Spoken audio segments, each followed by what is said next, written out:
La crise peut être bonne si elle nous oblige à réorganiser tout un système qui va dans le mur. C'est-à-dire que ça n'est pas nécessairement un passage pour revenir à l'identique. Et ça, nous n'avons jamais tout à fait admis cela, parce que nous espérons quand même que si ça pouvait revenir, ce serait moins mal que bien. Alors, j'ai entendu encore, la crise peut aussi nous amener à nous reposer des questions. Est-ce que nous avons raison de faire ce que nous faisons? Nous vivons d'habitude, et de temps en temps, les habitudes peuvent devenir des blocages.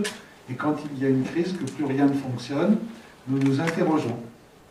Et puis, j'ai entendu enfin bien d'autres choses, mais je retiens une troisième note qui était, au fond, nous sommes souvent dans l'illusion, parce que nous vivons avec l'économie, avec les finances, dans un système qui ne correspond pas à la réalité.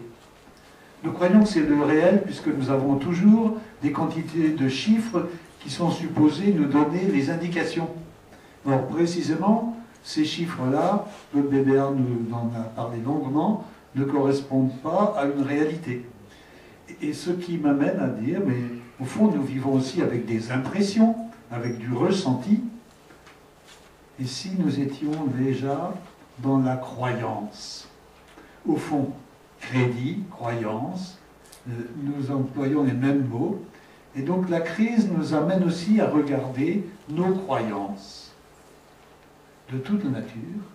Alors maintenant, je reviens vers vous, Claude Bébéard. Vous, comme le disait Jean-François tout à l'heure, vous ne vous étalez pas sur ce sujet, mais vous n'en faites aucun mystère. Vous êtes chrétien et vous vous revendiquez simplement comme tel. Quand nous nous interrogeons sur la crise, les crises actuelles et le devenir, il peut y avoir du pessimisme, il peut y avoir de l'espérance, il peut y avoir de l'optimisme.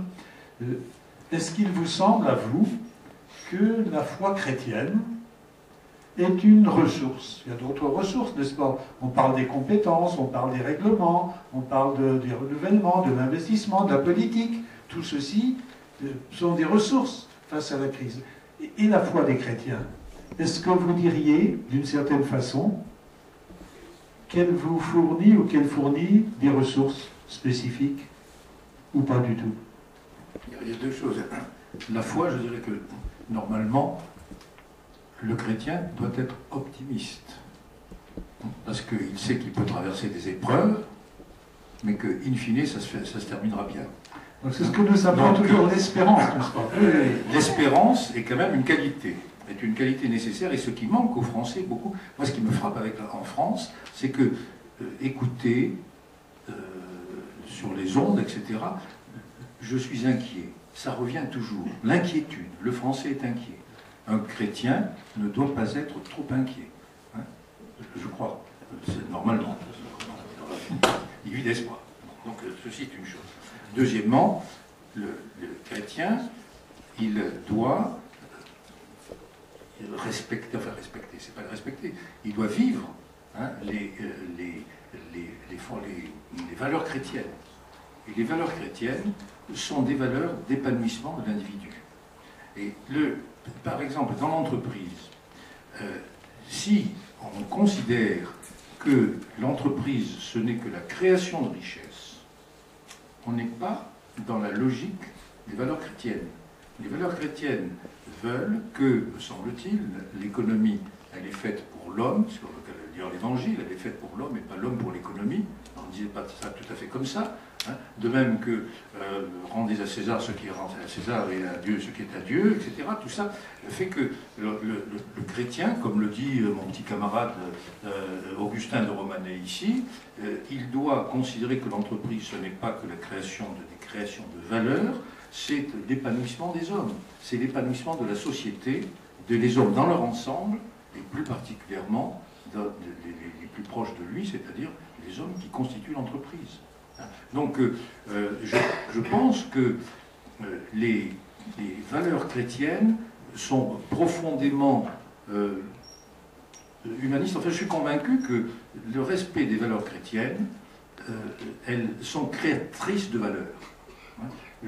Alors que d'aucuns peuvent penser qu'au contraire, en se conduisant comme un voyou, on ira beaucoup plus vite. Alors, M. Tapi est allé vite, à un moment donné, et puis patatras. Hein, bon. Alors, maintenant, il fait le clown, c'est très bien, non, pardon. Mais je pense que mon expérience personnelle, c'est que vous pouvez tricher une fois, vous pouvez tricher 2 fois. Si vous trichez 3 fois, les gens ont perdu confiance en vous, vous êtes mal. Donc finalement, quand vous regardez, quand vous prenez des valeurs chrétiennes l'une à l'autre, une certaine générosité, la générosité, le souci de l'autre, si vous, par exemple, le souci de l'autre, ça se traduit dans une entreprise, dans le fait que je veux faire en sorte que celui qui travaille dans mon entreprise soit fier de ce qu'il fait, hein, soit fier de ce qu'il fait et qu'il ait le sentiment d'être reconnu, parce qu'il a besoin de cela. Eh bien, si je le fais, finalement, je serai payé. Moi, j'ai toujours considéré que la chose essentielle dans l'entreprise, c'était certes d'avoir de bonnes idées, mais c'est les hommes, la qualité des hommes que vous employez et la motivation des hommes. Et la motivation, vous les motivez comment? Vous les motivez beaucoup par, justement, la reconnaissance humaine, le fait que vous les considérez non pas comme des machines, hein, mais réellement comme des hommes. Donc je pense que les valeurs chrétiennes, si vous voulez, sont d'excellents moteurs pour la marche de l'économie. Et que ce sont en plus des garde-fous. Quand vous regardez la folie de notre crise actuelle, eh bien vous voyez bien que les dérapages sont dus aux pertes de bon sens. Et je trouve que les valeurs chrétiennes, c'est le bon sens.